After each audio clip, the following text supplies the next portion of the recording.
دومره سرمایه دی نه لري چې دا واده به وکړي او ته زکات ورکوې نه، تحفه ورکوې نه، هدیه ورکوې نه او په کلو کلو د دې زنانې د پلار په کورو باندې. پرون په ترجمه کې یو چا دا پوښتنه وکړله چې وسیدانو ته زکات ورکول په نن سبا وخت کې څه حکم لري؟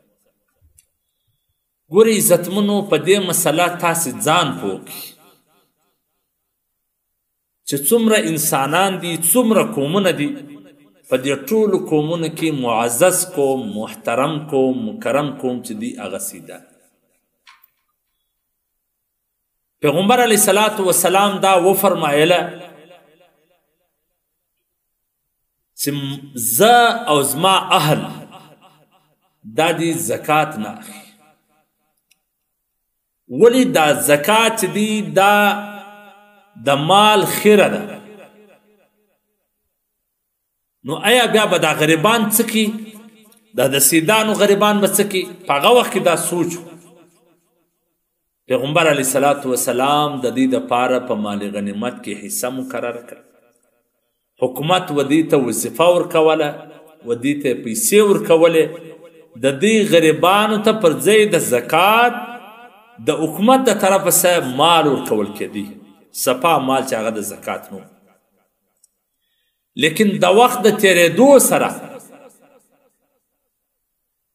مسلمانانو هغه د مال غنیمت چې کم طریقه کار، کم ترتیب و، هغه ختم کړي. هغه د سیدانو د غریبانو چې کمه حصه مقرره وله د هغه اوس امکان نشي کېدلی چې حکومتونه ترې ورکړي.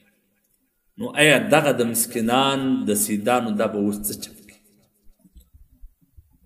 دا غربت، دا مسکینی، دا خو د انسان په لاس کې نه ده، دا خو د الله د طرفه څخه راځي. نو آیا چې اوس یو سید غریب وي، مسکین وي، حکومت وده ته وظیفه نه ورکوي؟ عوام الناسو کې دا جذبه نشته چې نفلي صدقې دې ورکړي، خیرات دې ورکړي، تحفه و هدیه دې ورکړي. هغه زکات په څه خوارۍ باسي. نور د زکات څخه علاوه ورکول د دې خو امکانات ډېر کم دي. نو دا فتاوی دارالعلوم ذکریه 3 نمبر جلدی صفحه نمبر 221 باندې په دې باره کې تفصیلي بحث کړی، تقریبا 4-5 صفحې. هغه دا لیکلي دي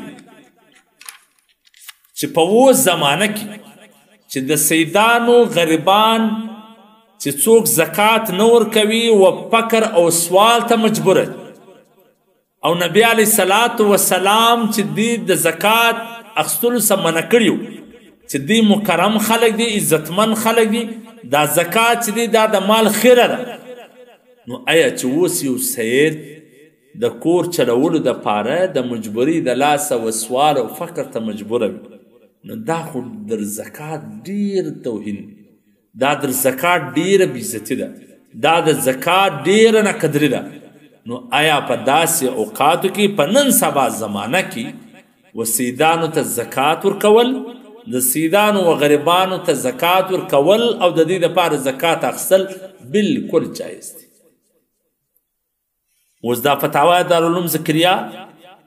ډیر تفصیلي بحث پر کړی دی. په حواله سره د فتاوی محمودیه، مفتی فرید صاحب منهاج السنه، او دغسې مفتی خالد سیف الله رحمانی صاحب، او دغسې نور چې څومره اوس ګوره هغه دا د لیکلي دي. مفتی محمود الحسن گنگوهی دا فقیه الامت دی، دا د خپل زمانې د ټول امت غټ فقیه. هغه دا وایي چې کچیرې یو سید فقر سوال کولو ته مجبوره دی، چې دا فقر او سوال د ټولو په نظرونو کې بېعزتي ده،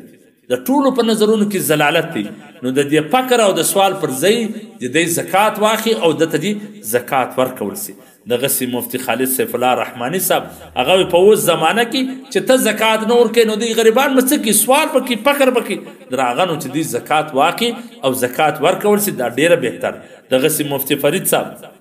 او دغه رقم امام طحاوي او دغسې په امام شافعي صاحب په مذهب کې امام رازي رحمه الله ډېرې حوالې را جمع کړي دي او ډېر ښه مدلله دا فتوا لیکلې ده. نو زه به دې ټولو مسلمانانو ته خواست کوم چې لکه څنګه چې دا نور قومونه مجبري لري دغسې سیدانه مجبري لري. دوی هم کوزدې کړي دي، په کلو کلو د هغه د پلار پر کور ناسته ده کاروبار مثلا د ده پر مخ نه ځي یا پیسې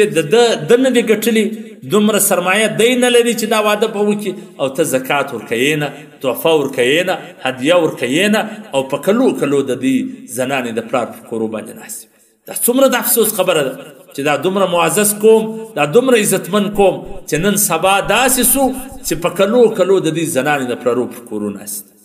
بس دا مې اورېدلي دي زکات به نه ورکوې چې زکات نه ورکوې خو نرسه غیرتمنسه دغسې دا د کار وروکړه د کار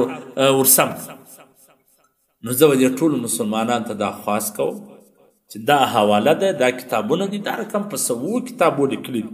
چې وصیت ته په نن سبا وخت کې زکات ورکول بالکل جایز دي او د دې لپاره زکات اخیستل بالکل جایز مخکې ما هم پر دا بل اړخ باندې مسله بیان کړې وه لیکن چې اوس حوالې زما مخته راغلې فتاوا زما مخته راغله او دغه مثلا دا صورتحال زما مخته راغله صابر عزیز سید ما له ټلیفون راوکړ روژې مبارکه میاشت ده والله که روژمات برابرولی سو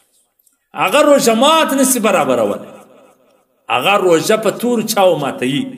او موږ دا اورېدلي دي زکات مه ورکوه نو چې نه یې ورکوې نو خو دغسې اواز دغسې هم نه ورکوه نو آیا دوی غلا وکړي پر جمع کښېني فکر وکړي څه وکړي